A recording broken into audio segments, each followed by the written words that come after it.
This is why people don't like you and trust you.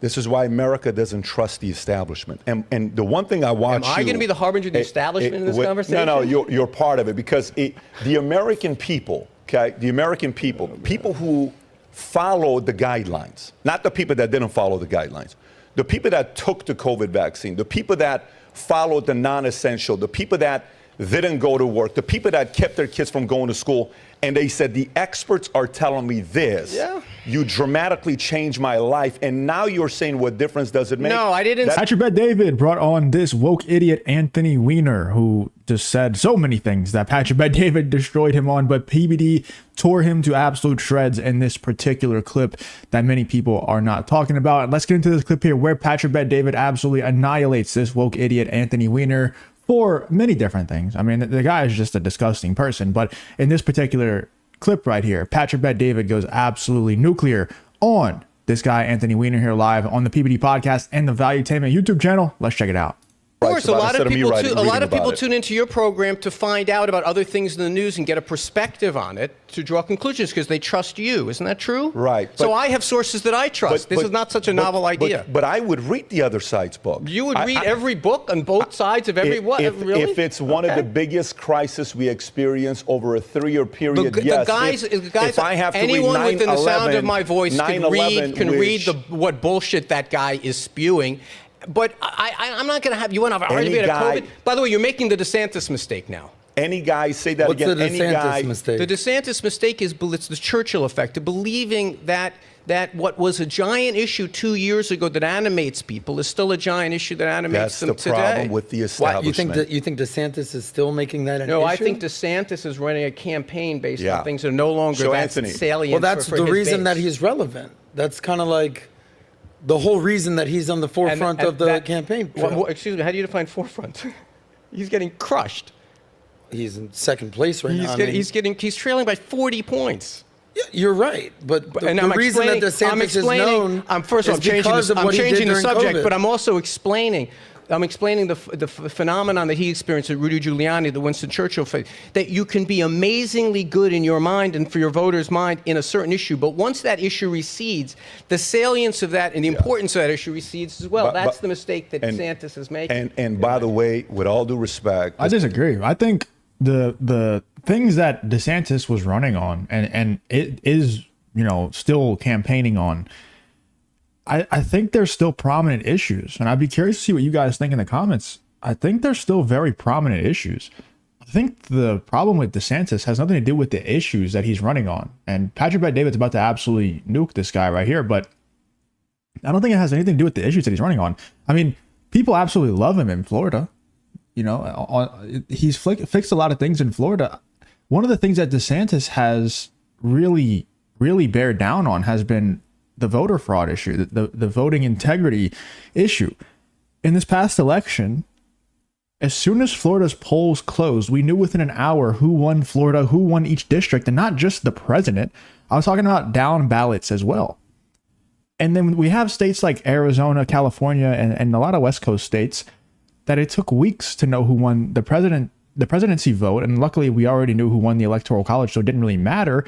Or it didn't take weeks for the president, but it took like a week for the presidency. And then for the down ballot voting, it took weeks to find out who won those. And a lot of those mattered in those races, unlike the presidency vote. So the fact that DeSantis really shored up voter integrity inside of Florida, I think is a huge deal. And obviously Floridians like it as well.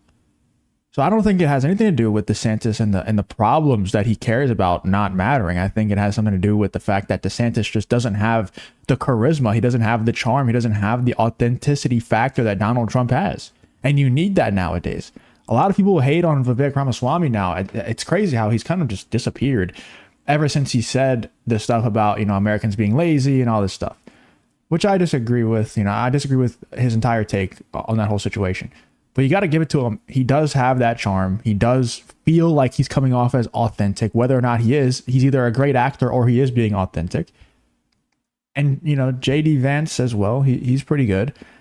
But Ron DeSantis just doesn't have that. He doesn't have that factor. He doesn't have that charm factor. I think that's where he lacked. And that's why he was very smart to drop out of the race, because he would have gotten annihilated by Trump.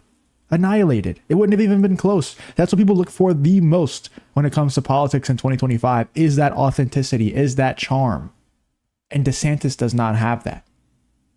And it's funny how Anthony Weiner is slamming, RFK slamming Ron DeSantis for caring about the wrong things. Like, okay, Anthony Weiner, what are the right things then? I would love to know what the right things are, because, like I said, Floridians seem to like it quite a bit. Anyway, let's see what Patrick by David has to say in response to Anthony Weiner here in that ridiculous statement. This is why people don't like you and trust you. This is why America doesn't trust the establishment. And the one thing I want Am I going to be the harbinger of the establishment in this conversation? No, you're part of it, because the American people, the American people who followed the guidelines, not the people that didn't follow the guidelines, the people that took the COVID vaccine, the people that followed the non-essential, the people that didn't go to work, the people that kept their kids from going to school, and they said, the experts are telling me this. Yeah. You dramatically changed my life, and now you're saying, what difference does it make? No, I didn't say that. No. That's I the said, what exact difference pattern that is of who cares? It's behind us. So DeSantis, don't talk about it. We have some time here, so let's go back for a moment. You were pointing to a reference in there and talking about a conspiracy theory, and when it was reduced less than a third. No, you called it a conspiracy theory. I did not. You're claiming fine. It's a conspiracy theory of a book you've not read yet. You were debunking it by going to a clip and you pointing to the 1/3. New York Times, and yes. I said, what difference does it make to the argument you were making? I didn't understand the argument you were making. Because you said it's been 2 or 3 years, but people don't care anymore. That's what you're trying to say. I was making, you're giving me whiplash. No, I was making an argument of why DeSantis is struggling in the polls in an effort to change the subject, quite frankly. Struggling in the polls. Slick move. Thank you. Struggling in the polls is because he is pursuing this line of rhetoric. Not at all. I think that's the furthest reason why he's not doing well in the polls. Okay, successful. I agree. That's crazy. The mental gymnastics you have to perform to come to the conclusion that DeSantis is struggling in the polls, or was struggling in the polls, and would have gotten dominated by Trump because he cares about the wrong issues. That's not it at all. If that was the case, he would not be winning Florida in a landslide every time. But the reason why he can't win the presidency is because the presidency is more about like who you are, your aura, your charm, your charisma, your authenticity. Whereas I think people vote more like matter-of-factly, objectively, whenever it comes to voting for their own lawmakers in their own state. It is kind of a weird thing.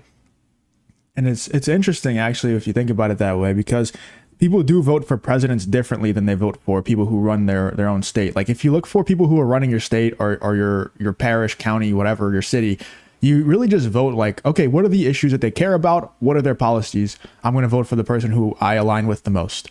Whereas with the presidency, it's like you kind of just vote for who you like more.